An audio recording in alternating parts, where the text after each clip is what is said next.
कन्ना यारी या कहानी सुनो? अभी तक मेरा अपना फेवरेट जो होने वाला है वो सुनाया ही नहीं आपने वो हमें लिखना बाकी है। कन्ना यारी गद्दारी इश्क नाम है गारदा, दोस्ती करते हैं फिर झूठ भी बोलते हैं, धोखा भी देते हैं, इश्क का तो नाम निशान यहाँ है नहीं, जो कि बिल्कुल ऐसा ही है यहाँ पे।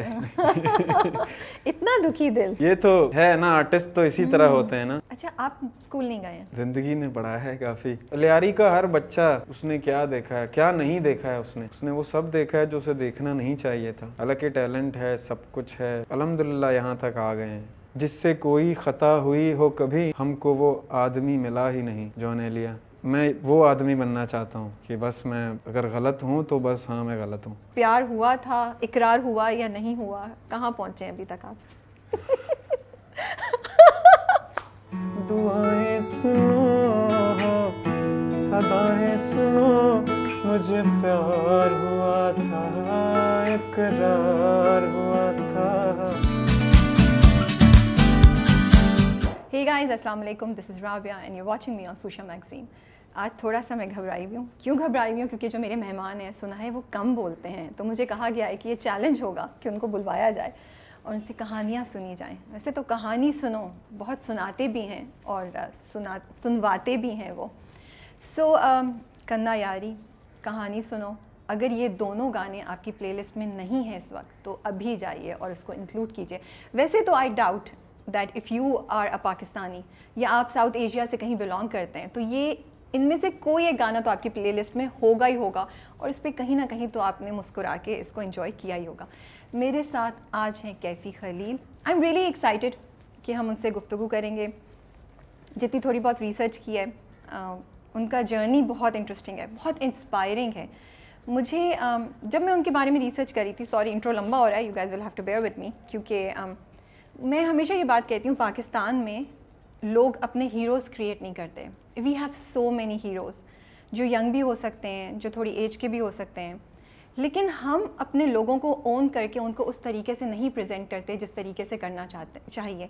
कैफ़ी की कहानी भी मुझे एक ऐसी ही कहानी लगती है। जब मैंने उनके बारे में पढ़ा और जाना तो मुझे लगा कि ये वो कहानी है जो हमारी यूथ को सुननी चाहिए। वो तमाम लोग जो किसी भी फील्ड से बिलोंग करते हैं या किसी भी फील्ड से ताल्लुक़ रखते हैं और कुछ करना चाहते हैं, कैफ़ी की कहानी वो कहानी है जो उनको राह दिखाएगी कि कोशिश करते रहो, कामयाबी ज़रूर तुम्हारा रास्ता देखेगी। तो आइए मिलते हैं कैफ़ी खलील से और कुछ उनके बारे में जानते हैं। अस्सलाम वालेकुम कैफ़ी, कैसे हैं आप? वालेकुम अस्सलाम, अल्हम्दुलिल्लाह, आप कैसे हैं? खैरियत? बिल्कुल ठीक ठाक। यस, उन्होंने एक लफ्ज़ में जवाब नहीं दिया, 3 लाइन्स हो रही हैं, सो दैट्स ग्रेट। तो कैफ़ी, आज आप मेरा स्ट्रेस थोड़ा कम करेंगे ना? आज आप ज़्यादा बात करेंगे। जी जी बिल्कुल। सबसे पहले तो शुक्रिया कि आपने मुझे बुलाया यहाँ पे और अपनी कहानी के बारे में। हम आर्टिस्ट कभी कभी चाहते हैं कि हमसे कोई पूछे कि कैसा रहा सफ़र, किस तरह आप यहाँ आए, अच्छा लगता है। तो इस तरह ये मुझे आपकी बड़ी बात अच्छी लगी कि आपने कहा कि कहानी सुनानी चाहिए, क्योंकि ज़्यादा तो लोग कहानी सुनाने से हिचकिचाते हैं। जी जी हाँ, ऐसा भी है, कुछ लोग हैं ऐसे। तो हम आर्टिस्ट हैं, हम बस बोलते रहते हैं, लिखते रहते हैं, जो देखते हैं, जो सुनते हैं, जो होता है उसको लिख लेते हैं, जो कह नहीं पाते उसको गा लेते हैं, ऐसा करते रहते हैं बस। अच्छा, मैं थोड़ा सा बलोची ट्राई करने लगी हूँ आपके साथ, मेरा मजाक मत उड़ाइएगा। अगर मैंने कोई बात नहीं, गलत ही बोला तो बोलिएगा, सही बोल रही हूँ। आप सीखें सब बलूची, क्योंकि मैं मोस्टली अभी जो कुछ नए मेरे और बलूची आने वाले हैं वो भी बहुत अच्छे हैं। अगर वर्ड टू वर्ड आप उनको समझेंगे तो बहुत अच्छा है। जैसा कन्ना यारी का मीनिंग है वो बहुत कैची है, वो बहुत अच्छा है। अगर वो डायरेक्टली समझ आए तो ज़्यादा अच्छा लगेगा। वशत के, जी सही बोला मैंने? जी जी, खुशामदीद। जी जी, ठीक है जी। अच्छा, दूसरा तचतोरा, तो चितोरे तो चितोरे। हाउ आर यू, आप कैसे हैं? तो सही है, मैं उसी आसपास कहीं घूम रही हूँ। जी जी जी, ठीक है ना? अच्छा, मनी नोम राबिया अंत, सही बोला? जी जी, या सही बोला? बिल्कुल बिल्कुल मनी नोम राबिया अंत, मनी नाम राबिया। ऐसा मनी नाम राबिया है, मेरा नाम राबिया है। मैंने कहा थोड़ा हम भी बलोची ट्राई करते हैं। थोड़ा तो चलता है, थोड़ा सा। आप पहली बार बोल रहे हैं, इसका कोई मसला नहीं। तो मैं बलोची गाने सुन रही थी तो मैं इंस्पायर हुई थी, मैंने कहा यार एक तो बलोची के लफ्ज़ तो आने चाहिए राबिया तुम्हें भी। सो आई थिंक सही हो गया, पास हो गई मैं। जी जी बिल्कुल। अच्छा मुझे ये बताएं, कन्ना यारी या कहानी सुनो, कौन सा फेवरेट है आपका अपना? फेवरेट तो अभी तक मेरा अपना फेवरेट जो होने वाला है उस पे भी मैं वो सुनाया ही नहीं आपने वो हमें लिखना भी। बाकी है। वो बाकी है अभी तो मैं मज़ीद सीख रहा हूँ। बस मेरी हमेशा से यही दुआ है कि ये सीखने की मेरी चाहत ख़त्म कभी ना हो, बस मैं सीखता रहूँ। तो कहानी सुनो, उसके बारे में ये था कि जब मैंने ये कंपोज़ किया था, बहुत पुरानी बात है, गुनगुनाते हुए एक तर्ज बन गया, ये लाइन बन गया, फिर कुछ ये वो रिकॉर्ड भी कर लिया एक आध दफ़ा। फिर भी मुझे लगा कि मैंने अभी तक इंसाफ नहीं किया इस ट्रैक के साथ, म्यूज़िकली भी लिरिकली भी। खैर मैं तो एक आर्टिस्ट हूँ, सिंगर हूँ, लिखना एक अलग इल्म है ना, वो एक अलग चीज़ है। तो कोशिश किया मैंने दोबारा लिखने का और अच्छा हो गया, लोगों ने सुन लिया, उनको पसंद आया। और इसी तरह मैंने भी थोड़ा सा नोटिस किया कि हाँ वाकई मैंने कुछ अच्छा लिखा है। That's so cute. मैंने भी नोटिस किया। अक्सर यूँ होता है कि हम आर्टिस्ट अपने सॉन्ग नहीं सुनते ना, जो बनाते हैं वो ज़्यादा नहीं सुनते, क्योंकि हमें ऐसा लगता है कि अभी तक वो चीज़ नहीं है, वो काम अभी तक नहीं किया है, वो नहीं किया है, ये नहीं किया है, तो ये है। लेकिन जैसे ही माहौल बन जाता है तो सुन लेते हैं। और कन्ना यारी भी इसी तरह, मेरा एक पुराना कंपोजिशन था, लेकिन उसको मैंने रिकॉर्ड नहीं किया था। अच्छा। वो एक नया ख्याल था, मैंने रखा था यही इसीलिए कि भले ज़रा मैं संभलूँ, ख़ुद को संभालूँ, देखूँ कि इस पे क्या करना है। क्योंकि जिस तरह की ये बलूची शायरी है, हमारी शायरी जो बलूची शायरी है वो ज़रा डिफरेंट है। हम लियारी में रहने वाले बलूच थोड़ी अलग बलूची बोलते हैं, जैसे बलूचिस्तान में अलग बलूची है, प्योर बलूची है, हमारी बलूची ज़रा डिफरेंट है हर जगह। तो इसी वजह से मैं इसी ख्याल में था कि इसकी शायरी ज़रा नई शायरी है, तो नए जनरेशन के लिए है, तो मैं इसको रख लेता हूँ। तो इसी तरह इस जर्नी में वो मुझे काम आया। तो जब जुल्फ़ी की कॉल आई आपको, तो उस वक्त आपके जहन में था कि मैं यही गाना इस्तेमाल करूं, क्योंकि ये, या बाद में किस पॉइंट पे सोचा कि ये वाला गाना निकालता हूँ मैं अपनी कलेक्शन में से? ये इसके अलावा और 2-3 तैयार मेरे पास ट्रैक थे। जब जुल्फ़ी भाई ने तो मुझे मैसेज किया, उस वक्त तो वो आलम कुछ अलग था मेरे क्या लिए। आलम था वो? मैं देख रहा था, SMS आया है, hi I am Zulfi, I am a music producer, मैं आपको कॉल करना चाहता हूँ अगर आप फ्री हैं तो। मैंने कहा जुल्फ़ी भाई को तो मैं सुन रहा हूँ एक अरसे से, ये वो जुल्फ़ी भाई प्रोड्यूसर, ये आप तो ऐसे उठ के बैठ गए होंगे ना? हाँ, मैं रात का वक्त था। मैंने पहले भी वो BTS में बताया था ना कि एक दोस्त मेरे साथ था, वो भी सो रहा था, तो मैंने बहुत एक्साइटेड था कि उसको जगाऊं, ये मैसेज आया, मैंने बस रुक जाता हूँ। फिर मैंने मैसेज उनको किया, जी आप कॉल करें, फिर उन्होंने कॉल किया, मैंने उनकी आवाज़ सुनी, मैं पहचान गया, मैं बहुत एक्साइटेड था। बोला ये वो आपको सुना है, आप अच्छा काम कर रहे हो, ये बहुत अप्रिशिएट किया। और उनसे बात करके ऐसा नहीं मुझे महसूस हुआ कि मैं पहली दफ़ा उनसे बात कर रहा हूँ।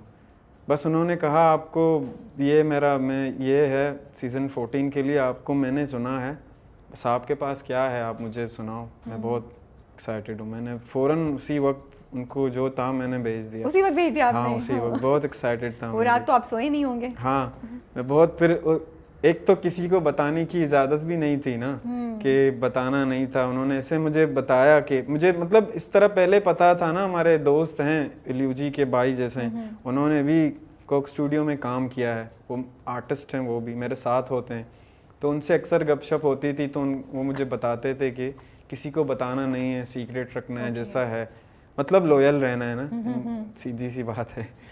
तो मुझे अंदाज़ा था कि नहीं ये फ़िलहाल बताना किसी को नहीं, और किसी को भी मैंने नहीं बताया। कितना मुश्किल टाइम होगा, दिल चाह रहा होगा। किसी को भी नहीं बताया।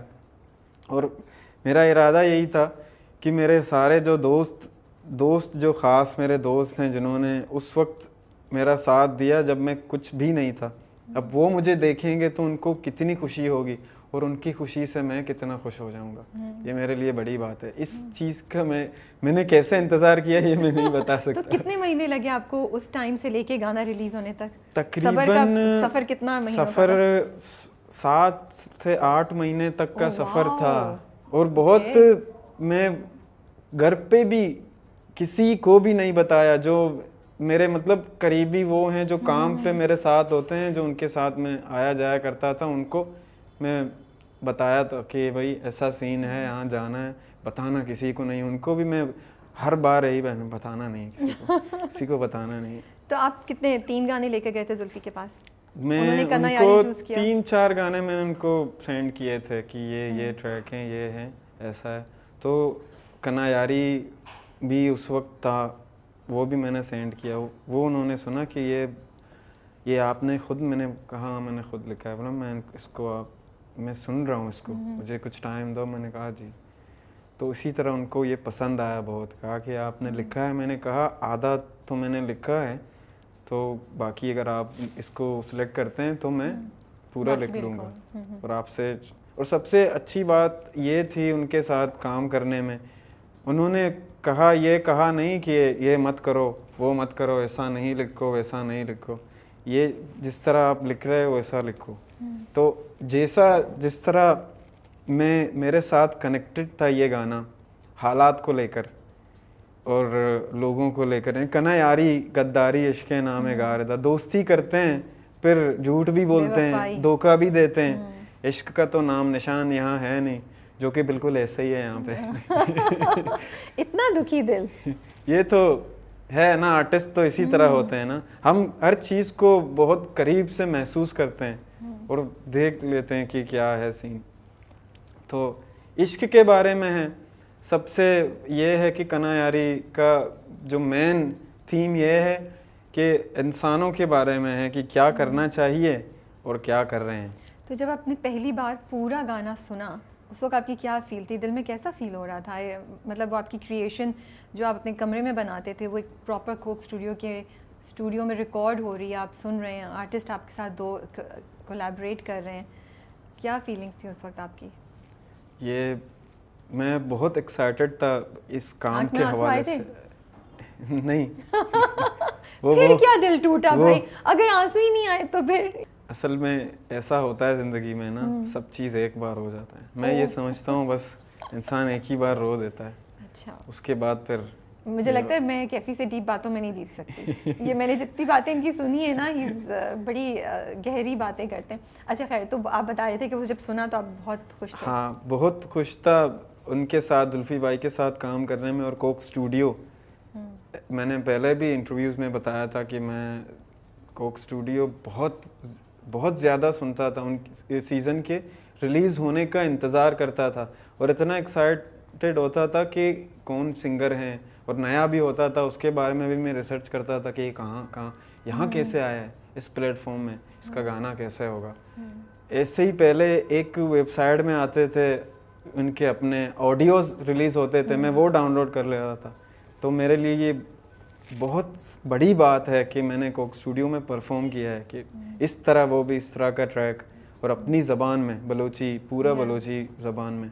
और मेरा अपना एक कंपोजिशन जिसको मुझे बाकायदा इजाज़त दी गई है कि आप इसको जैसे कर सकते हैं वैसा ही है। अच्छा, आप स्कूल नहीं गए हैं? जी बिल्कुल भी? या 1-2 जमातें पढ़ी हुई आपने? मैंने ज़िंदगी ने पढ़ा है काफ़ी, बाकी वैसे तो नहीं, ऐसा नहीं हुआ है कभी भी। मुझे शौक़ तो था लेकिन ऐसा नहीं हुआ। चाहता था कि मैं भी पढ़ूं, मज़ीद इंसान बनने की कोशिश करूं, लेकिन आर्ट की तरफ जब मैं फोकस हुआ तो मैं यहाँ एक अलग दुनिया है। अगर आर्ट से इश्क होता है तो सब चीज़ें आसान हो जाती हैं, समझना, समझाना। ये हो गया ये करामात हो गया मेरे साथ। तो क्या हालात ऐसे थे जिसकी वजह से आप नहीं जा सके, या आप जैसे कह रहे हैं आर्ट की तरफ इंटरेस्ट हो गया, बचपन से ही उसमें थे कि स्कूल में दिल नहीं लग रहा था, या क्या? हालात भी ऐसे थे और ऐसा नॉर्मल है, आप सबको तो पता है, हर किसी के साथ कुछ ना कुछ ऐसा होता है जो नहीं भी होना चाहिए लेकिन होना भी ज़रूरी है, ये एक अलग सीन है ना। तो है ऐसे थे हालात, लेकिन अल्हम्दुलिल्लाह उस वक्त भी मस्त रहते थे, लेकिन बहुत सारी चीज़ें दस्तरस में नहीं थी। पढ़ाई कुछ और, जैसा म्यूज़िक सीखना, म्यूज़िक के स्कूलों के लिए मैं यहाँ वहाँ घूमा करता था। उस वक्त कोई होता नहीं था गाइड करने वाला। म्यूज़िक मेरे फैमिली टर्म्स में है, खून में है। आपके फादर? हाँ, मेरे फादर बलूची म्यूज़िशियन थे, बलूची बेंजू वगैरह प्ले करते थे। मैं छोटा होता था तो उनके पास मैं बैठ के हर वक्त उनके पास सिर्फ सुनने के लिए, उनको देखने के लिए। तो वो एक बात उनकी मुझे हमेशा याद थी, वो बोलते थे कि ये सबको बोलते थे, ये मेरा बच्चा सबसे अलग होगा, सब बच्चों से अलग होगा, आप सब देख लो। मैं बस उनको सुन के मुझे अच्छा लगता था, फिर मैं उनके इंस्ट्रूमेंट प्ले करने की कोशिश करता था। उन्होंने सिखाया आपको कभी वो? हाँ, कुछ मैंने प्ले किया। जी जी। हाँ, तो वो क्या दावतों पे बजाते थे, कहीं जगह जाके बजाते थे, किधर किधर प्ले करते थे वो जो बलूची फोक जो हमारे सिंगर होते थे पुराने, जैसा जिन्होंने जो लैला ओ लैला गाना किया है, जो बहुत सारे मशहूर, हाँ, उनके साथ उनके दूसरे सिंगर्स वगैरह उनके साथ उन्होंने काम किया है। और महफिलों में, रिकॉर्डिंग्स में एक वो होता है, हम बलोचों में वो भी करते हैं, जिसको हम तो कहते हैं कि खैर हम कहते हैं धमाल, धमाल कहते हैं उसको। उस तरह का धमाल नहीं है, ये एक सूफ़ी धमाल है, वो रूहानी मामलात होते हैं वो वाले, वहाँ भी वो बहुत जाया करते थे। नहीं, एक सूफ़ी रूहानी मामलात में वो ज़्यादा वहाँ जाया करते थे। और मैं ज़्यादा बहुत पहले मैं ज़्यादा सूफ़ी सुनता था, सूफ़ी म्यूज़िक से मैं ज़्यादा अट्रैक्ट होता था। लेकिन सूफ़ी सुनने के बाद हर वक्त मैं बहुत ज़्यादा डीप होने लगता था कि ये दुनिया, लोग, ये शोर शराबा और एक तरफ सूफ़ीज़म, खामोशी, प्यार, मोहब्बत अपनी धुन में है, ये चीज़ें मुझे सीखने को मिली। फिर मेरे लोगों ने सुना, मैंने बलूची गुनगुनाना स्टार्ट किया तो सब ने अप्रिशिएट किया कि आप बहुत अच्छा कर रहे हो, करने में इसी तरह फिर ये कैफ़ी कलील बन गया। अच्छा, ये बताएं, अब्बू के साथ, अब्बू बुलाते थे, क्या कहते थे आप उन्हें? अब्बा बुलाते थे। अब्बा। तो अब्बा के साथ कोई गाना था जो आप कभी गुनगुनाते थे उनके साथ, जब वो बैठे होते थे आप भी साथ गा रहे होते थे? कोई ऐसी याद है उनके साथ? उनका एक गाना है, मैंने कंपोज भी किया था, मेरी अम्मा के लिए उन्होंने कंपोज किया था। अच्छा। जी।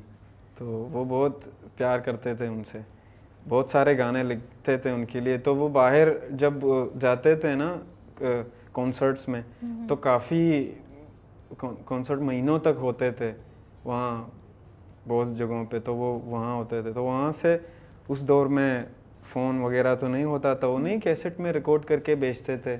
अच्छा, तो कैसेट बना के बेचते थे? हाँ, कैसेट पहले तो बहुत सारी बातें करते थे, फिर एंड में कहते थे कि ये गाना है, इसके लिए, इनके लिए है, मैंने लिखा है। अब एंड अपना नाम भी, उनका नाम भी ऐड करते थे। कितनी खूबसूरत कहानी। वो है आपके पास कैसेट्स? वो कैसेट्स तो खैर बारिशें, सैलाब, ये सारा उनमें चले गए, लेकिन कुछ ऐसे इनके यादगार ट्रैक हैं उन्होंने जो लिखे हैं, मैंने कोशिश किए थे दोबारा कवर करने की। खैर उनके जैसा तो मैं नहीं कर पाया, अपना एक मेरा रंग है वो मैंने किया। उनका इश्क अलग था, मेरा इश्क अलग था।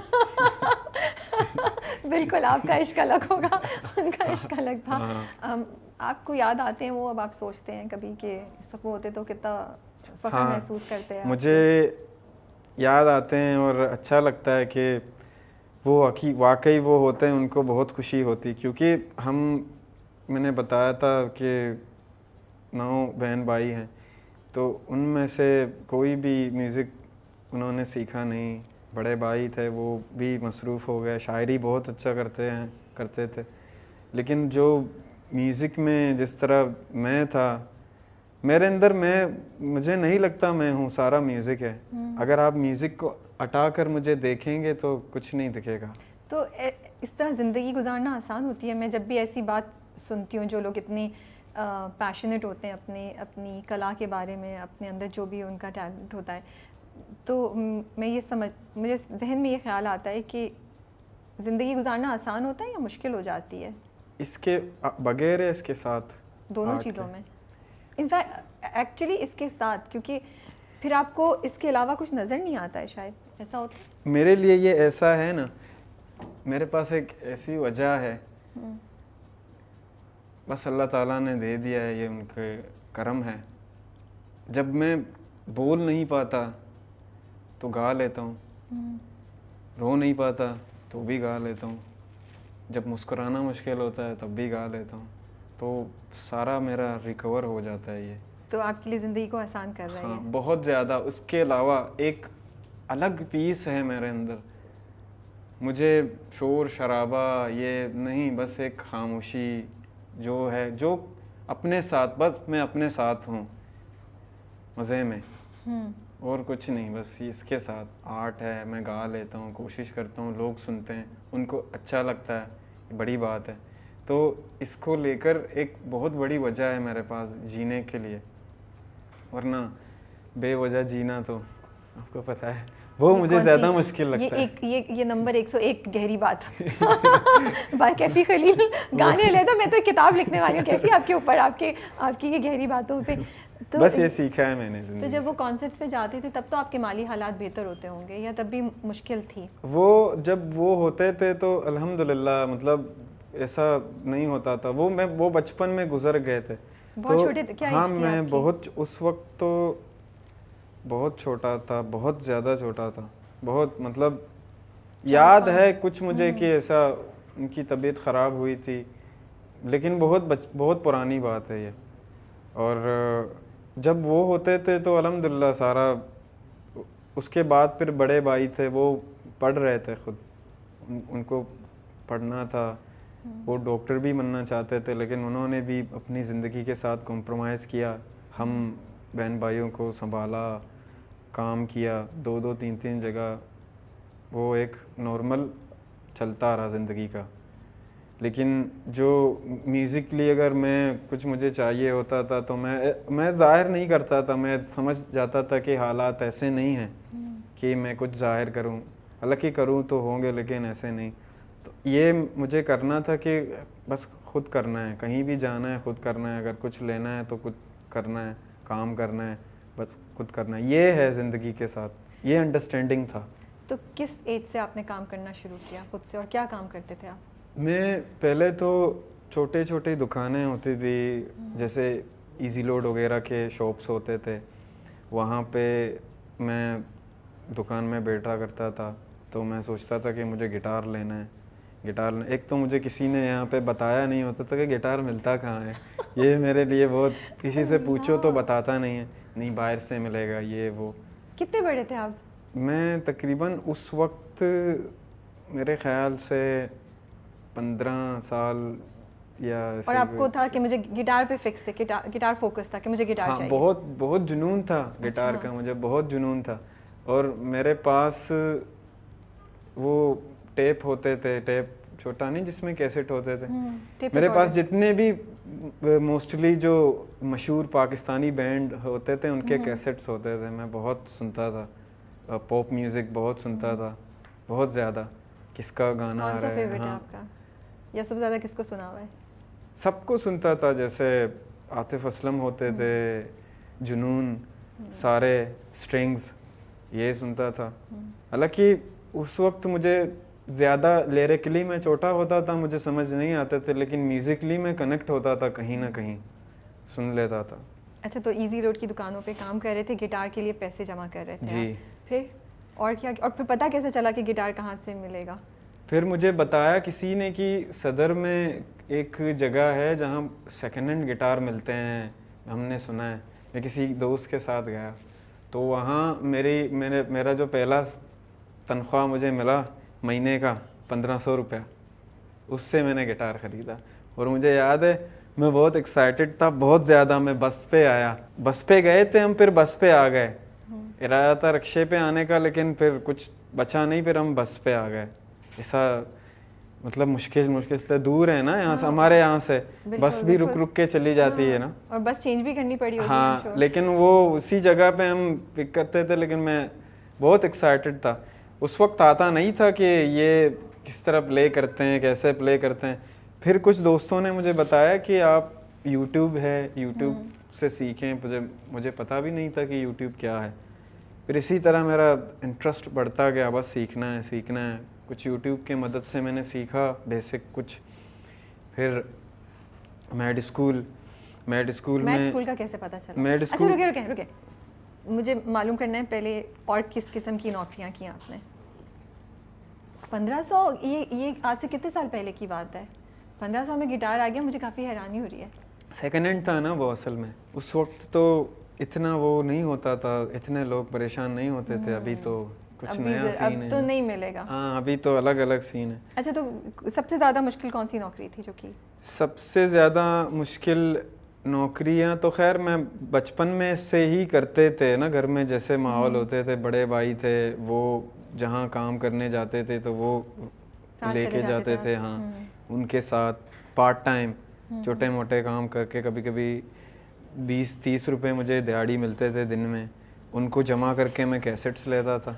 मेरे पास एक वो क्या कहते हैं, कलेक्शन है पूरी, हाँ, आपके पास कैसेट्स एक बड़ा डब्बा होता था, उसमें सिर्फ कैसेट्स वगैरह होते थे मेरे पर्सनल। कोई हाथ नहीं लगाता था उनको, बस वही एक समय मेरे खाना होता था वो। हाँ, बहुत सुनता था म्यूजिक। कभी किसी ने हाथ लगाया तो कुछ हुआ घर में? हाँ, घर पे वो होते हैं ना, होते हैं ऐसे बहन भाई, छोटे बहन भाई तो होंगे ना, आपसे जो करीब हैं। बड़े होते थे, सबसे छोटा मैं होता था ना, कोई सुनता नहीं था मेरा। लेकिन जब म्यूजिक के बारे में बात आती थी तो मैं जिन बन जाता था। हाँ, फिर डरते थे कि इसका ये हाथ नहीं लगाओ, ये बहुत ये करेगा वो करेगा। तो घर वाले सपोर्ट करते थे कि म्यूजिक की तरफ जा रहे हैं, कुछ कर नहीं रहा जिंदगी में और काम, या सब सही था? सब नॉर्मल था। ये अच्छी बात थी कि वो उन्होंने रोका नहीं मुझे, ये नहीं रोका कि मत करो। मैं हमेशा अपने दुनिया में मस्त रहता था, कहीं गा रहा हूँ, कहीं पता नहीं कहाँ गा रहा हूँ, कहीं कौन सी जगह पे मैं गा रहा हूँ, कहीं कहाँ नज़र आ रहा हूँ। सबसे ज़्यादा नौकरी मुश्किल ये लगी कि वो घर बनाते हैं ना, वो मजदूरी वाला काम, वो हम क्या कहते हैं उसको, ईंट और सीमेंट होता है, हाँ, वो सीमेंट के साथ, हाँ, वो उठा के। एक दो दफ़ा मैं बहुत बीमार हो गया। वज़न उठाना बड़ी बात है ना, मैं छोटा होता था लेकिन करना पड़ता था। तो इसी तरह मुझे म्यूज़िक के कुछ चीज़ वगैरह लेने होते थे या सुनना होता था। सुनने को पहले कैसेट्स वगैरह लेने पड़ते थे, फिर सीडी का दौर आया, वो थोड़ा महंगा था। फिर उसके लिए भी ये काम शाम, 1-1.5 महीने तक काम, फिर काम ये वो। फिर जब गिटार तक मैं पहुंचा उस वक्त फिर मैं यहाँ वहाँ जहाँ भी मैं प्ले करता था, और मैं आंख बंद करके प्ले करता हूँ ना, मेरी आदत है। तो बाद में जब भी मैं उठता था वहाँ से घर जाने के लिए, तो मैं जेब में या ये जेब में हाथ लगाता था तो पैसे हैं, लोग डालना करते थे, हाँ, लेकिन पता नहीं होता था कि कौन करता है कौन डालता है। मैं अपने माहौल में होता था, बस वो जरिया बना देता है जिस तरह उसको देना होता है ना, यूं होता। तो इस मुझे बहुत हेल्प मिला इससे। फिर मैंने एक अच्छा उससे थोड़ा अच्छा गिटार सदर एक शॉप है वहाँ से ख़रीदा। वो भी फिर थोड़ा ऐसा नहीं था कि मज़ा आया, लेकिन काम चल गया। तो ये ख्याल कैसे आया कि मैं कहीं भी बैठ के बस बजाना शुरू कर दूं? और क्या गाते थे आप? मैं असल में ख्याल ये नहीं आया, ये हो गया जब मैंने पहली बार कब हुआ? जब मैंने सीखा दोस्तों के सामने, मैं बस गाता रहा। पहले तो कुछ दोस्त ऐसे होते थे जो हमारे एरिया में, वो तो डेली मुझे डिमोटिवेट करते थे, ये क्या है, तुम ये सीख रहे हो, हंसते थे मुझ पर, ये वो फलाना टिमकाना। तो मैं नहीं सुनता था। और कुछ ऐसे भी दोस्त होते थे जो मुझे सपोर्ट करते थे, नहीं कहते थे कि आप करो, बस अच्छा लग रहा है करो, अच्छा है करो। हालांकि आता मुझे कुछ नहीं था। फिर सीखा, फिर कुछ सीखा, कुछ बजाया, अच्छा लगा, लोगों को मज़ा आया उनको सुनने में। फिर उससे मैं बहुत मोटिवेट हुआ। फिर मैं यहाँ वहाँ गाना, हालांकि जो गाना एक नेचुरल मेरी आदत है, मैं मतलब सामने नहीं रख के आप लिखेंगे ऐसा नहीं होगा, बस आ जाएगा। अभी आप गिटार लाओगे तो आ जाएगा, कुछ भी स्टार्ट कर देंगे, हो जाएगा। और ये नहीं पता आपको कि क्या करना है, ये भी हम अभी करते हैं। तो फिर आपने ये उर्दू लिखना, उर्दू को इतना बेहतर समझना, ये कैसे हुआ जब आप स्कूल भी नहीं गए हैं? ये यूं हुआ कि मैंने मेरे बड़े भाई शायर थे, उनके बुक्स वगैरह ये वो लेके मैं जाया करता था दोस्तों के साथ। उनको भी कभी कभी पूछा करता था। वो ऐसा नहीं है कि वो मुझे पढ़ाई करने नहीं लेके जाते थे। मेरी ज़िद यही थी घर में कि जब तक अम्मा नहीं आएंगी मैं किसी की कोई बात नहीं सुनूंगा। लाडले थे आप। हाँ, मैं उनके बगैर नहीं होता था, लेकिन वक्त ने सारा कर दिया। फिर ये ज़रा हो गया यहाँ से, फिर मैं अपने अना में आ गया था कि मैं नहीं चाहूँगा, नहीं करूँगा कुछ भी। लेकिन जुनून था कि पढ़ना है, लिखना है। शेर व शायरी का तो बचपन से मैं वो था कि भाई शायरी अच्छा लगता था। मेरे बड़े भाई कहते बोलते थे तो अच्छा कभी कभी समझ, आप उनसे उठा लेते थे जब वो बोलते थे? बिल्कुल बिल्कुल डीपली जगजीत सिंह के गजल सुनता था मैं बचपन में। तो वहाँ से चीजें पिक कर लेते थे। हाँ। लेकिन आप ये भी बताते ना कि जो दोस्त स्कूल जाते थे आप हाँ, उनसे भी सीख लेते थे। उनको वो अक्सर कहते भी थे कि हम आपको लेके जाएंगे चुपके चुपके से क्लास में, आपको जो है ना बिठा देंगे। हाँ, वो यूनिफॉर्म पहना के बिठा देंगे। मैं डरता था, मैं बोला नहीं नहीं मार पड़ेगी, नहीं नहीं नहीं आऊँगा। मार से वैसे भी डर लगता था ना, तो नहीं आऊँगा, आप समझा दो। फिर छुट्टी मुट्टी वाले दिन हम बैठते थे, वो इज्जी कराते थे। ऐसे ऐसे ऐसे ऐसे इसी तरह बहुत ज़ोर लगा के उर्दू में। उर्दू इंग्लिश का तो मतलब वो टाइपिंग का तो मैं एक्सपर्ट हो गए थे। हाँ, समझ गया। वो इतना मुश्किल नहीं था। और कुछ सीखना है तो बचपन से मैं यही था, अगर कुछ करना है, कुछ सीखना है, वो तो हो जाता था, वो हो ही जाता है।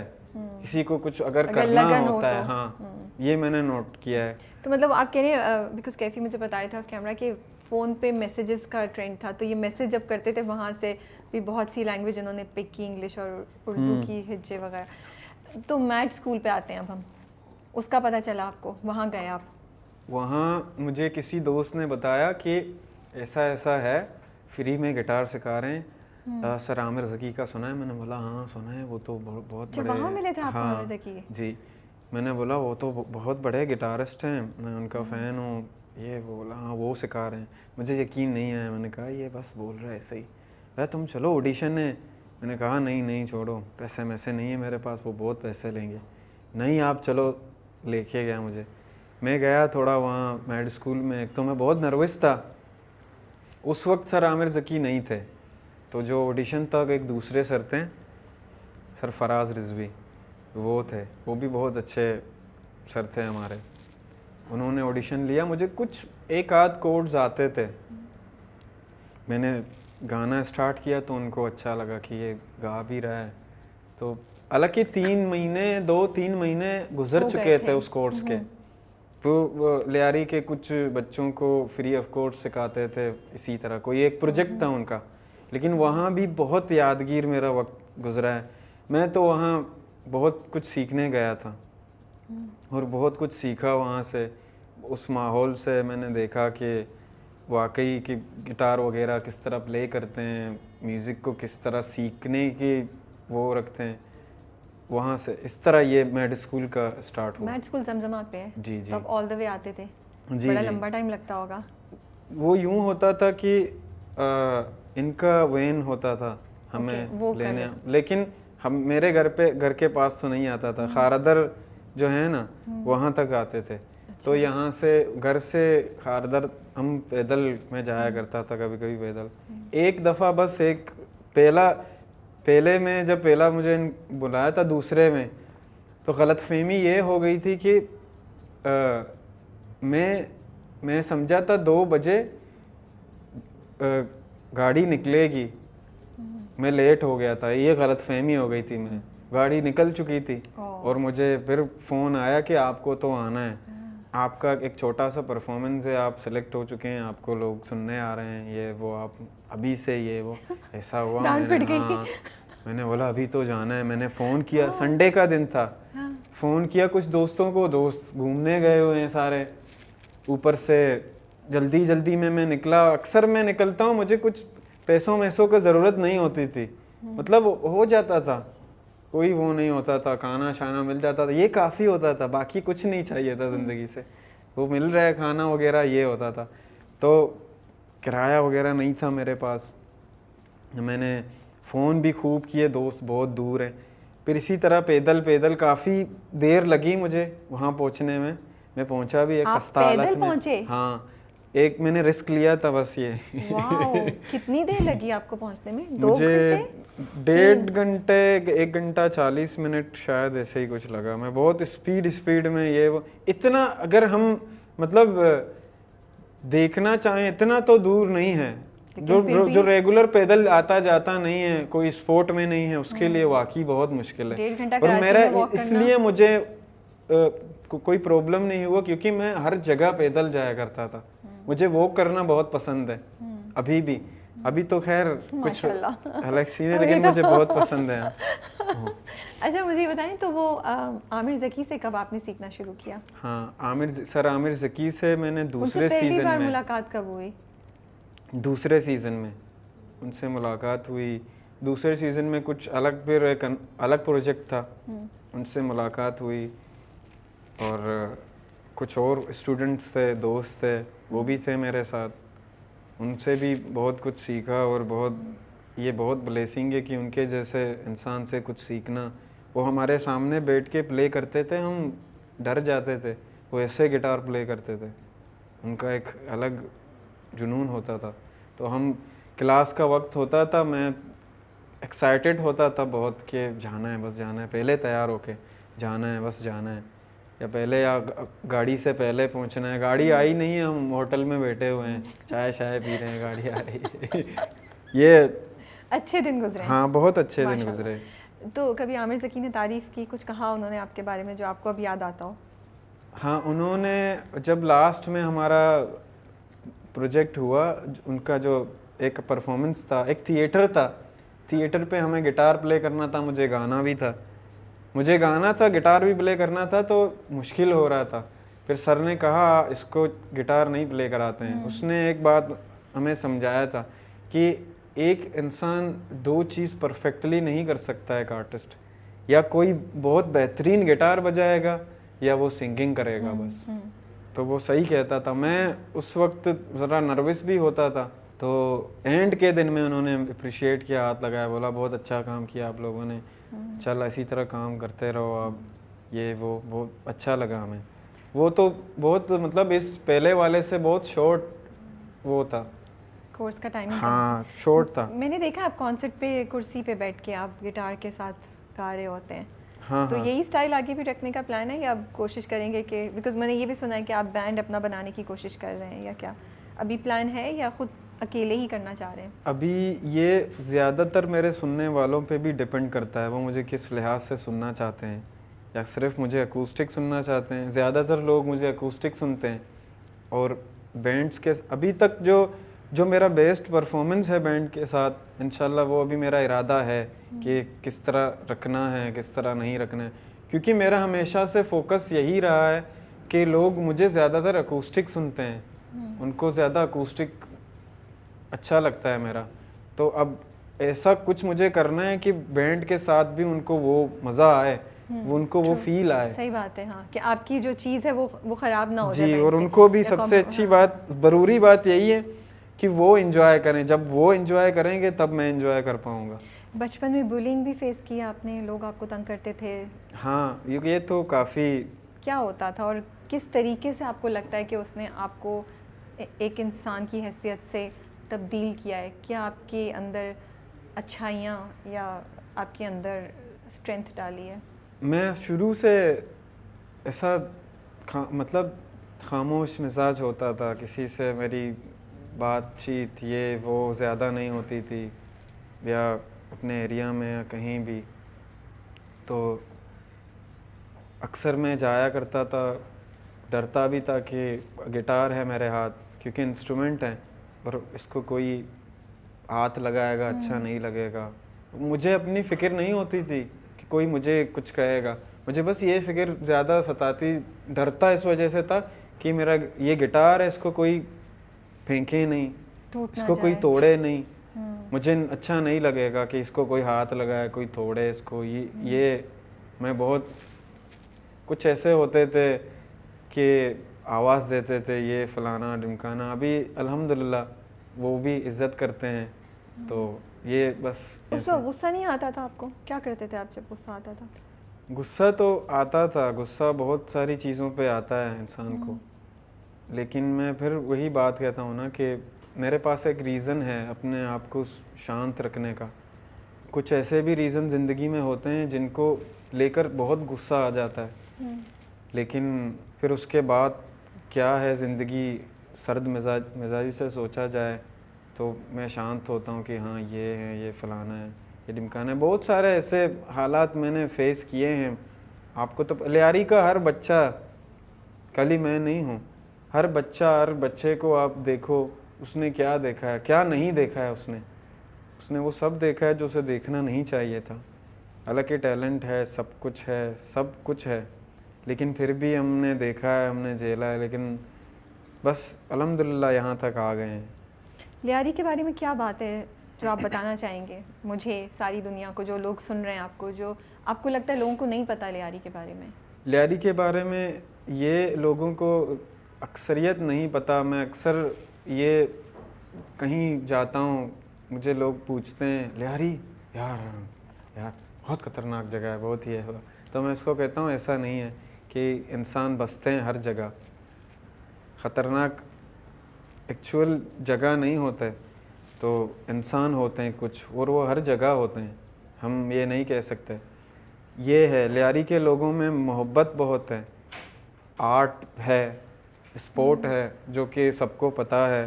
स्पोर्ट तो ऐसा है वहाँ पे आप एक गली दो गली बस स्पोर्ट ही स्पोर्ट है। जो कुछ भी था, जैसा दिखाया गया है, वो अगर था भी उसका तो खैर जिक्र नहीं करते हैं, लेकिन पॉजिटिविटी बहुत है अभी भी। लोग प्यार करते हैं, अप्रिशिएट करते हैं, लोगों को अच्छा लगता है। अभी लोग ऐसे मतलब मेरी इज़्ज़त करते हैं लियारी पे, कि उनको अच्छा लगता है कि लियारी का है, ये हमारे लियारी से है, ये आर्टिस्ट है, इसने यहाँ परफॉर्म किया है, ये अच्छा है, सलाम करते हैं, अच्छा लगता है। ये चीज़ें हैं लियारी में। कौन सी खाने की जगह वहाँ पे, अगर मैं बोलूँ मुझे लियारी का टूर चाहिए, मैं लियारी आ रही हूँ, तो मुझे कौन सी खाने की जगह लेके जाएंगे लियारी और में? क्या होगा? बहुत सारे हैं, मशहूर हैं, आपने सुने हैं। आप कहाँ लेके जाएंगे? आप मेरे गाइड हैं, आप मुझे दिखा रहे हैं। आप अब खाने पे डिपेंड करता है आप क्या खाएंगे। नहीं, आपकी चॉइस है।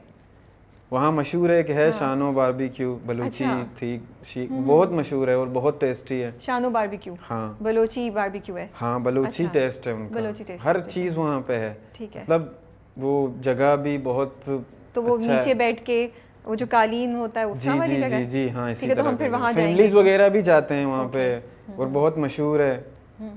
व्लॉग्स वगैरह भी उस पे बने हैं बहुत सारे। अच्छा, इंशाल्लाह आप, ठीक है, तो एक तो हम वहाँ जाएंगे। एक और जगह कहाँ आप कहेंगे कि लियारी जा रही हैं तो यहाँ ज़रूर जाइएगा, ये बहुत खूबसूरत है, इस पे बिकॉज मैंने देखा बहुत कलरफुल है, रंगीन है, बहुत आर्ट बहुत क्रिएट किया हुआ है, चीज़ें बहुत बनी हुई। तो कोई एक ऐसी जगह है जो आप मुझे बोलेंगे वो ज़रूर आप जाके देखिएगा, आपको अच्छा लगेगा? ऐसी तो बहुत सारी जगह हैं, लेकिन जो आप जगह की बात कर रहे हैं वो खूबसूरत है। वो एक गली है, अच्छा, हाँ, उसको बनाया गया है, वो भी है, हमसे नज़दीक है, वहाँ भी जा सकते हैं, वो खूबसूरत है। उसके अलावा भी जो ग्राउंड हैं वहाँ पे फुटबॉल ग्राउंड्स हैं बहुत अच्छे, अभी कुछ बने हुए हैं, कुछ बन रहे हैं, और बच्चे बहुत खेलते हैं उनको, मतलब जुनून से खेलते हैं, छोटे छोटे बच्चे।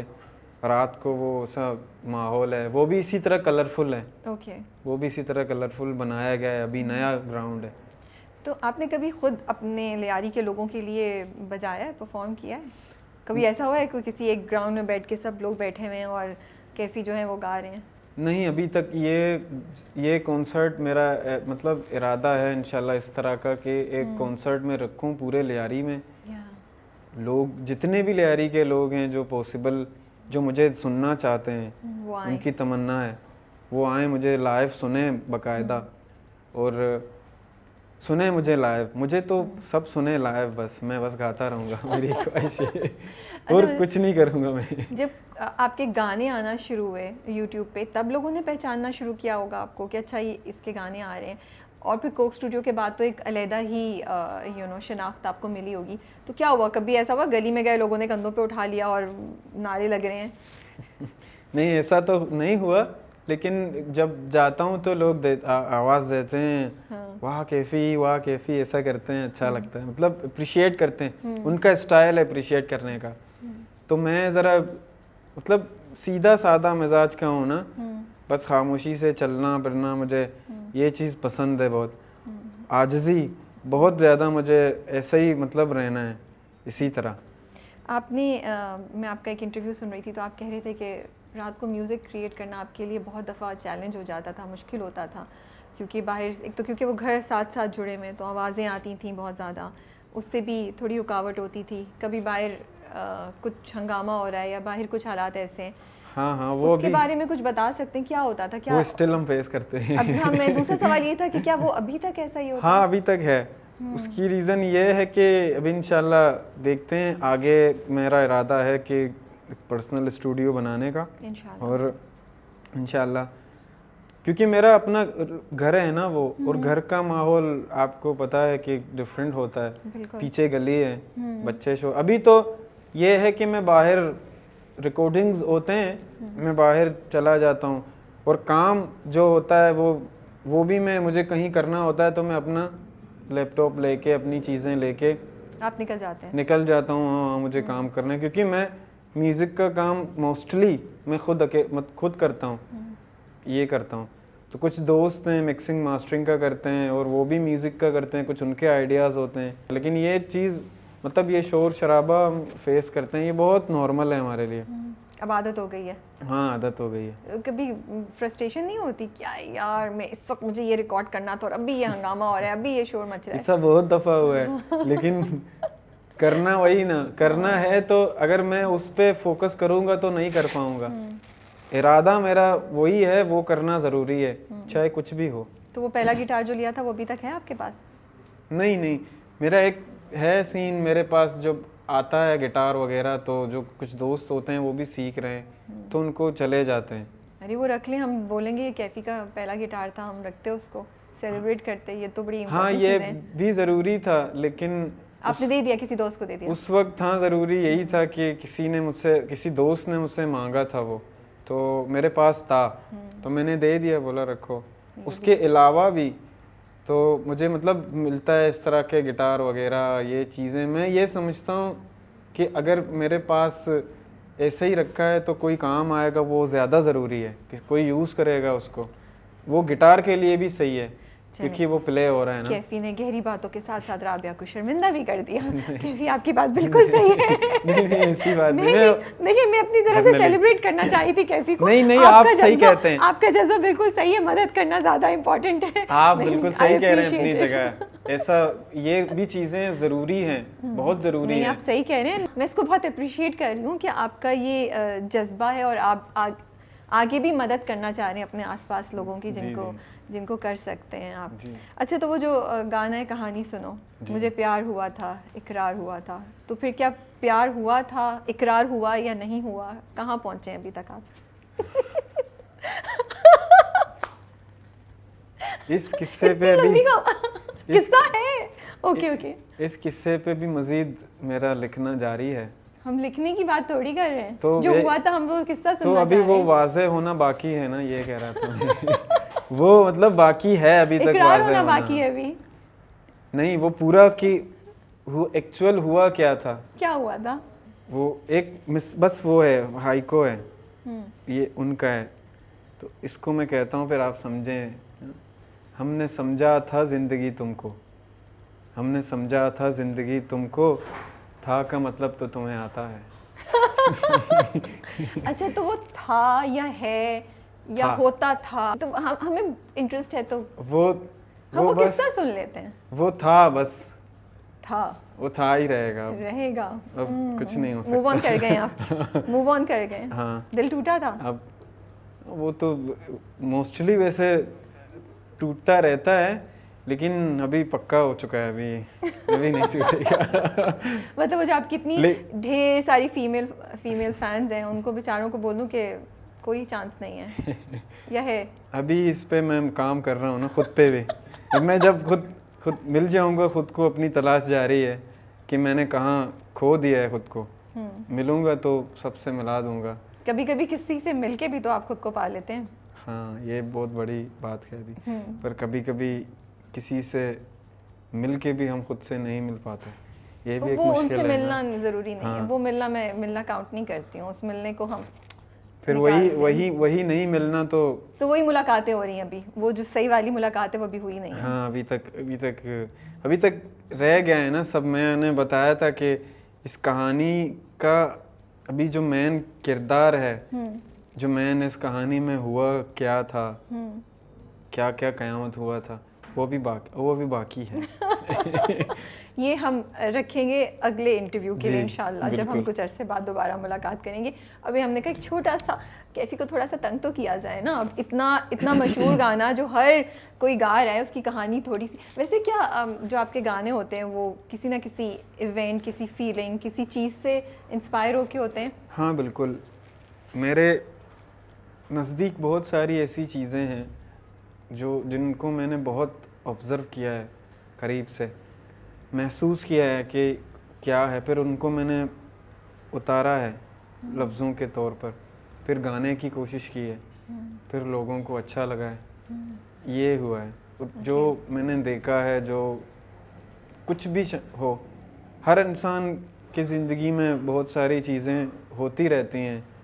हमारे दोस्तों की ज़िंदगियों में, करीबी लोगों की ज़िंदगियों में होता रहता है, तो उनको देखते हुए ये सारा सब बन जाता है। तो पहली बार जब एक बड़े कॉन्सर्ट पे परफॉर्म किया तो क्या फीलिंग्स थी आपकी? क्या उस वक्त घबराए हुए थे, एक्साइटेड थे, सोच रहे थे क्या होगा? मैं बहुत खुश था लोगों को देखते हुए कि वो इंतज़ार कर रहे थे मेरा। उन्होंने चिल्लाना शुरू कर दिया। अच्छा। हाँ, मतलब बहुत बड़ी बात है मेरे लिए ये, बहुत ज़्यादा, इतना बहुत ज़्यादा है ये, इतना प्यार मिलना लोगों से बहुत ज़्यादा है। और मुझे ये महसूस होता है कि मेरा आर्ट ज़ाया नहीं जा रहा। लोग मुझे सुन रहे हैं, वो मुझे प्यार करते हैं, सुनते हैं, उनको अच्छा लगता है। और बहुत बहुत ज़्यादा काफ़ी ज़िंदगी के लिए, जीने के लिए ना, ये बहुत मस्त काफ़ी है। और क्या है, और कुछ भी नहीं बचा है मतलब ज़िंदगी में। ये बहुत अलग बात है। आपकी जो ये अंदाज़ है ना, जिस तरीके से आप इतने खुश है ज़िंदगी की स्टेज पे, और जो आपके पास है उसको देख के इतने मुतमईन है, वो मुझे बहुत इंस्पायर कर रहा है कि इंसान के पास जो कुछ है उसको एंजॉय करना चाहिए। और मुझे लग रहा है कि जो कुछ इस वक्त है आप उसको एंजॉय कर रहे हैं। बहुत से लोग होते हैं उनको चीज़ मिल जाती है, वो उसको एंजॉय नहीं करते हैं, वो आगे से आगे बढ़ने की लगन में ना भूल जाते हैं कि इस लम्हे को भी हमें वैल्यू करना है, अप्रिशिएट करना है। बट मुझे लगता है आप कर रहे हैं। वो गाना है ना मस्त, वो मेरा ऑल्सो, हालांकि मुझे समझ नहीं आती वो बलोची में है, लेकिन मुझे वो एक तारीफ है, एक रोमांटिक तारीफ है किसी के लिए कि आप ऐसी हैं, आपकी सारी अदा मस्त, सब सारी अदाएं मस्त। और उसमें ज़िक्र है उसके आने का, जाने का। जिस शायर ने लिखा है उसने बहुत खूबसूरती से लिखा है। हमारे बलोच अच्छे शायर हैं, इरशाद परवाज़, उनका ये शेर है। तो एक तरह के फोक हैं ये भी। मुझे अच्छा लगा तो मैंने कवर किया उसकी शायरी के मीनिंग्स। लियारी की स्ट्रीट्स में, उनकी गलियों में जो आप पले बढ़े, और बहुत एक्सपीरियंसेस आपके, बहुत हर किस्म के तजुर्बात ज़िंदगी में हुए, देखा आपने कुछ। आपको क्या लगता है आप ये जो आप अब एज अ पर्सन हैं, उसमें क्या 2-3 चीज़ें हैं जो लियारी की स्ट्रीट्स ने आपके अंदर क्रिएट की हैं, आपको बनाया है? मैंने ये देखा है कि लियारी के जो लोग हैं, बच्चे हैं या बड़े हैं, वो हार नहीं मानते, मतलब जीते रहते हैं हर हालात में, हंस रहे हैं, खुश हैं, नाच रहे हैं, बच्चे हैं, बड़े हैं। अभी जैसे कि फ़ुटबॉल का माहौल चल रहा है वहाँ पे, अभी रातों को हाँ, मैंने देखी जश्न हो रहा है वहाँ। बहुत तो आप अच्छा देखें, हाँ। एक वो वक्त होता था, हर खुशी का मौका वो ये नहीं सोचते कि हम ये हैं, हमारे पास ये होता है, हमारे पास ये नहीं है, वो नहीं है, फलाना नहीं है, नहीं, मस्त हैं, जी रहे हैं, हर तरह की कोशिश करते रहते हैं। ये मुझे अच्छा लगता है। और ये चीज़ आपके अंदर भी आई है जी, कि बेसिकली सरवाइव करना, किसी भी तरीके से हार ना मानना, एक चीज़ ये है जी। इसी हिम्मत से मुझे बहुत पॉजिटिव वाइब्स आने लगते हैं। बट आप अपने आप को देखते हैं तो आपको क्या लगता है कि मैं लियारी में पला बढ़ा हूँ, और यहाँ पला बड़ा होने की वजह से मेरे अंदर ये गुण हैं जो शायद लोगों को नहीं पता, लेकिन अगर मैं यहाँ नहीं होता तो शायद मेरे अंदर ये गुण नहीं होते। हाँ बिल्कुल ऐसे ही। अगर मैं लियारी में नहीं होता तो मैं यहाँ नहीं होता, कुछ और होता फिर। ये तो सबसे खूबसूरत बात बोली आपने। आई थिंक वो जो लोग सुन रहे होंगे लियारी के, वो बहुत खुश होंगे ये सुनकर। मेरा ये होना सारा किरदार यही है कि मुझे वहाँ पैदा होना था, वही होना था, वो सारा सब कुछ देखना था, इसी तरह आना था, तो इसी तरह वो कहानी बन गया। क्या सोचते हैं लियारी के लिए, क्या करेंगे आप आगे जाके? कोई 2-3 चीज़ें आती हैं कैफ़ी के दिमाग में, जब कैफ़ी खुद रात को बैठे सोच रहे होते कि मैंने ये सब कुछ फेस किया, ये जगह है जिसने मुझे शनाख्त दी, मैं यहाँ से। ये बड़ी अच्छी बात कही आपने। मैं कोशिश यही है कि लियारी में म्यूज़िक के स्कूल्स बने और अच्छे प्रोफेशनल तरीके के स्कूल बने म्यूज़िक, क्योंकि बच्चे वहाँ हैं ऐसे जिनको कोई सपोर्ट नहीं है, जो मेरी तरह हैं, जो मुझसे भी बुरे हालात में हैं, ऐसे भी अभी बच्चे हैं जो मैं था, ऐसे हैं। तो उनके लिए आसानी ये होगी कि वो सीखेंगे। और जो बच्चा ज़्यादा आर्ट के तरफ मुतवज्जे होता है तो उसको आर्ट सीखना चाहिए, आर्ट की तरफ होना चाहिए। तो कोई एक इंस्टीट्यूशन आपके जहन में है कि आप इंशाल्लाह बनाएंगे फ्यूचर में लियारी में, जहाँ आर्ट, म्यूज़िक, ये सब चीज़ें बच्चों को फैसिलिटेट कर सकें आप? हाँ, ये इंशाल्लाह मेरा ड्रीम है। अब देखते हैं कि क्या कर सकते हैं, टाइम कितना लगता है। ये जो अंदर दर्द आया है आपके, ये जो अंदर इतनी छोटी सी उम्र पे इतना ठहराव और इतना एक्सपीरियंस आ गया है, आपको लगता है कि आगे जाती हुई ज़िंदगी में ये दूर हो जाएगा, ख़त्म हो जाएगा, या आप इसको रखना चाहते हैं? क्योंकि बहुत से लोग कहते हैं ना कि नहीं, ये दर्द रहता है तो फिर उस दर्द से जो कला निकलती है उसकी बात ही और होती है, उस दर्द से जो टैलेंट निकलता है उसकी बात ही कुछ और होती है। आप भी इसी में बिलीव करते हैं? बिलीव मैं करता हूँ इसमें भी, लेकिन एक और ये बात है कि कोई चीज़ ज़्यादा देर तक नहीं रहता, ये भी एक है। इंसान हील कर जाता है। हाँ, चेंज हो जाता है, हील कर जाता है। पहले एक वक्त होता है किसी की याद बार बार आ जाती है, एक ये भी ज़माना आता है 1 साल बाद आती है और अचानक आ जाती है, फिर चली भी जाती है, पता भी नहीं चलता। ये यूँ होता है, ऐसे होना ज़्यादा बेहतर है। तो इस तरह हम पॉजिटिव रहते हैं। नहीं खैर, नए नए दर्द तो मिलेंगे ज़िंदगी में वो तो उनके बारे में नए दर्द मिल रहे हैं भाई, नई कहानियाँ आने वाली हैं वो तो होंगे ना। अब नई कहानी सुनो, 3.0 आने वाला है, शायद नई कहानी उससे रिलेटेड कुछ ऐसा आने वाला है। बिग बैंग एंटरटेनमेंट का जो नया ड्रामा आ रहा है मुझे प्यार हुआ था, उसमें आपका गाना एज OST यूज़ हो रहा है, जिसमें हानिया है और वहाज है, जावियार है, बदर महमूद उसको डायरेक्ट कर रहे हैं और सिद्रा ने उसको लिखा है। कभी सोचा था कि ये गाना जो है वो एज एन OST इतनी बड़ी कास्ट के साथ आएगा? सोचा तो नहीं था। मैंने जब लोगों को पसंद आया, अच्छा लगा, मैं उस बात से यानी बहुत खुश हो, ये काफ़ी हो गया था मेरे लिए कि मैंने जो एक छोटी सी मेहनत की वो रंग लाई। और लोग, मेरे टीम मुझे स्क्रीनशॉट कभी कभी दिखाते हैं कमेंट्स के, कोई क्या कमेंट्स कर रहा है, कोई क्या कमेंट्स कर रहा है। बहुत कुछ पॉजिटिव हैं, कुछ टूटे हुए लोग हैं, वो कर रहे हैं। मतलब नेगेटिविटी आती है? हाँ, नेगेटिविटी तो इंसानों में आएगी, ये तो होगी, लेकिन पॉजिटिव भी लोग हैं। ऐसा है, कहीं ना कहीं है ऐसा है कि नेगेटिविटी, कमेंट्स वगैरह बहुत ज़्यादा हो जाता है, लेकिन फोकस सारा पॉजिटिविटी पे है। चलें, दैट्स गुड। ये लोग हैं जो डिज़र्व करते हैं, उन लोगों के लिए जीना तो ज़रूरी है बहुत। ये मेरा मिशन है। अच्छा, तो OST पे आते हैं। हाँ। तो वो क्या आपने देखा है, वीडियो देखी है? वो उसका टीज़र जो OST का आया, वो कितना खूबसूरत लग रहा है। दोस्तों ने देखा और कुछ दोस्तों ने देखा, उनको पता नहीं था, वो बहुत खुश हुए। मेरे बड़े भाई वो तो देखते हैं ड्रामा वगैरह, उनको पसंद है बहुत। उनको बताया, उनको बहुत बेसब्री से इंतज़ार है, बोला कि एक ड्रामा आया, मैं इसे देखता हूँ।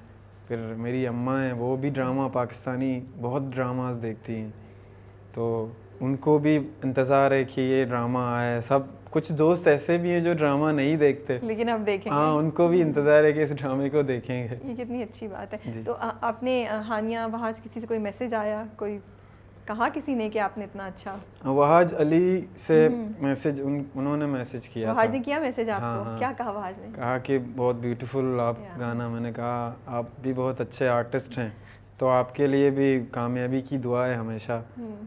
तो ये आपकी आवाज़ उनके ऊपर इतनी खूबसूरत लग रही है। उनका कैरेक्टर ही ऐसा है ना। ये तो ड्रामा देख के हमें पता चलेगा कि क्या है, बट अभी तो बहुत खूबसूरत लग रहा है पूरा जो आपका। तो आपने उसको थोड़ा सा डिफरेंट तरीके से गाया है इसके लिए? हाँ, क्या चेंज किया आपने? हाँ, उसको रिक्रिएट किया है ना हमने दोबारा, उसके लिए उसको मज़ीद खूबसूरत किया है। क्या 2-3 चीज़ें अगर आप हमें बता सकें? 2-3 चीज़ें या हमें फील नहीं होगा अगर हम सुने, आपको लगता है? मुझे आप अगर सुनेंगे तो ज़्यादा अच्छे से समझ पाएंगे। मैंने सुना, मुझे एक्चुअली मैं तो फिर विजुअल भी देख रही थी, सुन भी रही थी, लेकिन पूरा आएगा तो आप सुनेंगे, आप तब समझेंगे। हाँ, ये बात मैंने ये भी पूरा उसमें वो खूबसूरती रखी है जो थी, क्योंकि उसको नहीं हम कर सकते कुछ, वो एक नक्शा बन चुका है। अब ये गाना किसी और के साथ, किसी बड़े म्यूजिशियन के साथ है, किसी के साथ भी किया जाए, लेकिन जो लोगों ने समझा है उसको, पहले सुना है, उसकी बात वो नक्शा अलग बन जाता है ना एक चीज़। सही बात है। तो ये है। मैं एक काम बहुत ज़्यादा करता हूँ, मैं बता रहा हूँ, कार्टून बहुत देखता हूँ। अच्छा, कौन से कार्टून देखते हैं? टॉम एंड जेरी, कोई भी कार्टून।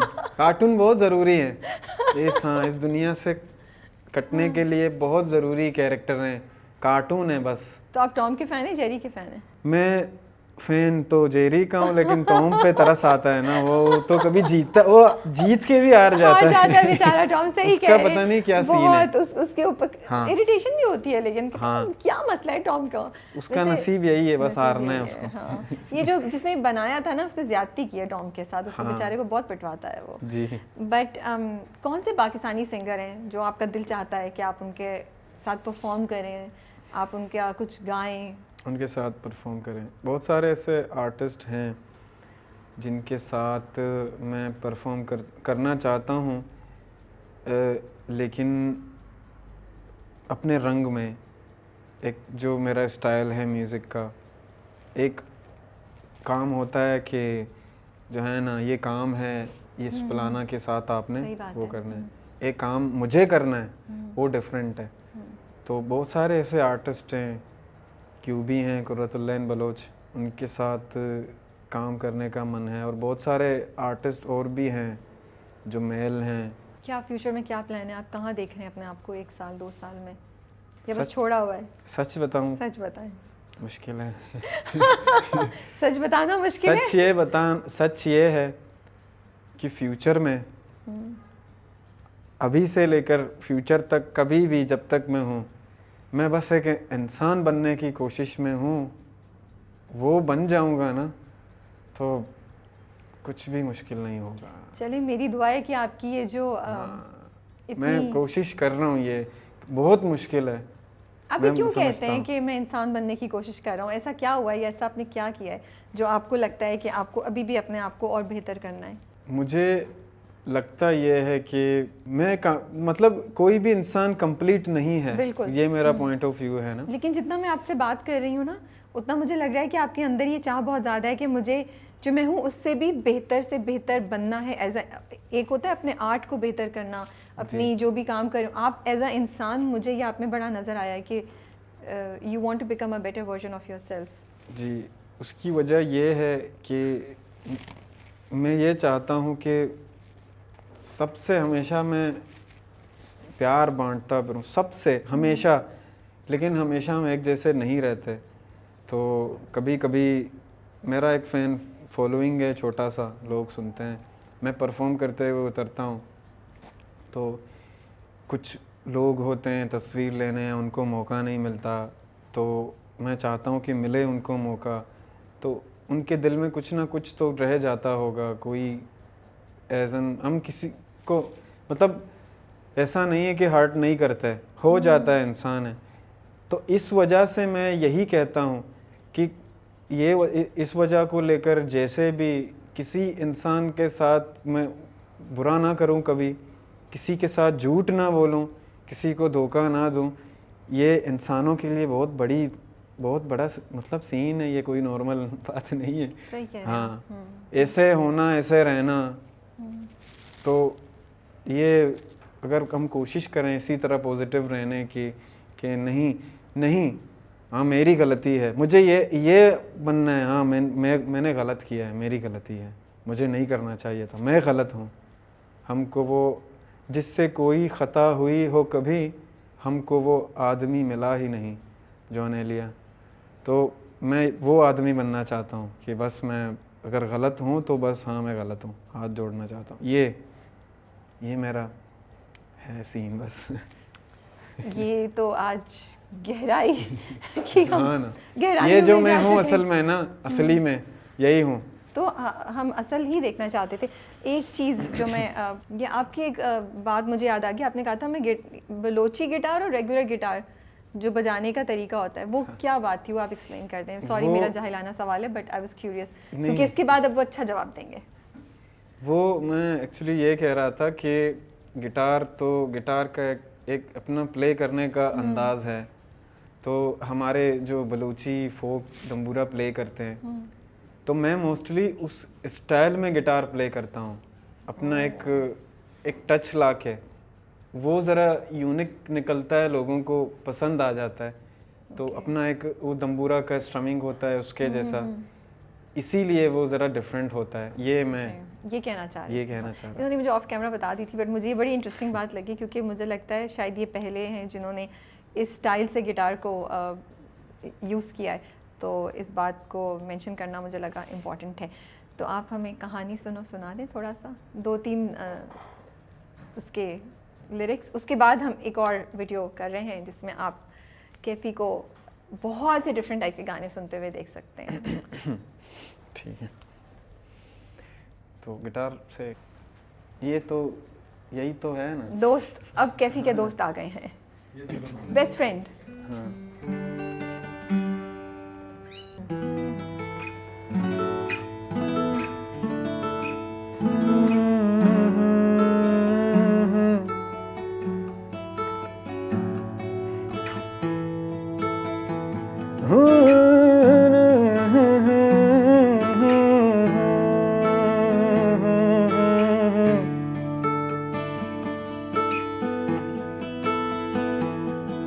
नहीं मुश्किल वफा, जरा देखो यहाँ, तेरी आँखों में बसता है मेरा जहां। कभी सुन तो जरा जो मैं कह ना सका, मेरी दुनिया तुम ही थे, तुम ही आसरा। दुआएं सुनो, सदाएं सुनो, मुझे प्यार हुआ था, इकरार हुआ था।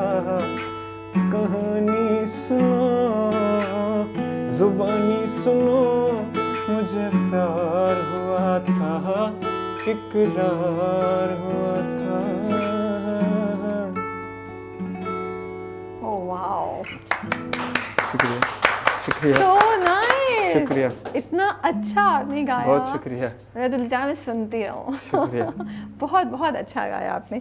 Interesting fact about, actually interesting क्या, I think a moment to be very proud, एक बहुत फ़ख्र की बात है जो मुझे लगता है हमें शेयर करनी चाहिए। स्पॉटिफाई की लिस्ट्स निकलती हैं वीकली एंड मंथली। 31 मई को जब ये गाना रिलीज़ हुआ, उससे लेकर अब तक हर हफ्ते हर महीने स्पॉटिफाई की लिस्ट में कहानी सुनो टॉप पे रहता है, उस लिस्ट में रहता है। 25 नवंबर से लेकर 1 दिसंबर तक की जो लिस्ट थी टॉप सॉन्ग्स ऑफ पाकिस्तान, उसमें फर्स्ट पे पी डिलन और सेकंड पे कैफ़ी खलील का कहानी सुनो था। I think it's something to be really proud of and to appreciate and celebrate. Kaifi thank you so much, शुक्रिया आपका बहुत बहुत कि आपने इतना टाइम दिया हमें और हमारे से इतनी ढेर सारी बातें की। बहुत मज़ा आया आपकी कहानी सुनकर, और मेरी दुआ है कि आप जितने इस वक्त जितने हम्बल और जितने डाउन टू अर्थ और जितने you know accepting of everything around you हैं, उतने ही रहें और अल्लाह आपको बहुत कामयाबी दे, इज़्ज़त के साथ, आफ़ियत और खैरियत के साथ, और हम आपके बहुत गाने सुने और आप आगे आपको पाकिस्तान का नाम रोशन करते हुए देखें इंटरनेशनल प्लेटफॉर्म्स पे बहुत जल्द। बहुत शुक्रिया, ये सारी दुआएं आपके लिए भी हैं, आप भी हमेशा कामयाब और सलामत रहें। बहुत शुक्रिया, अच्छा लगा आपसे बात करके और थैंक यू आपने बुलाया यहाँ पे। शुक्रिया। I am gonna let him go at this and not making more comfortable. अगर आपने इंटरव्यू पूरा देखा है तो आज मैं उम्मीद करती हूँ कि इस इंटरव्यू के ज़रिए वो तमाम लोग जो ख्वाब देखते हैं और सोचते हैं कि शायद वो ख्वाब हमारे पूरे होंगे नहीं होंगे, उन्हें आज एक इंस्पिरेशन मिली हो, उन्हें एक उम्मीद मिली हो कि ख्वाब सच्चे होते हैं, मेहनत करनी चाहिए।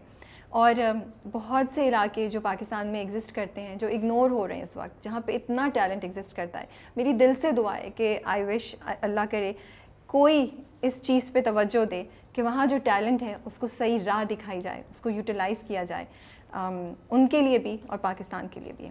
इसके साथ ही हम आप सबको अल्लाह हाफ़िज़ बोलेंगे। Take care.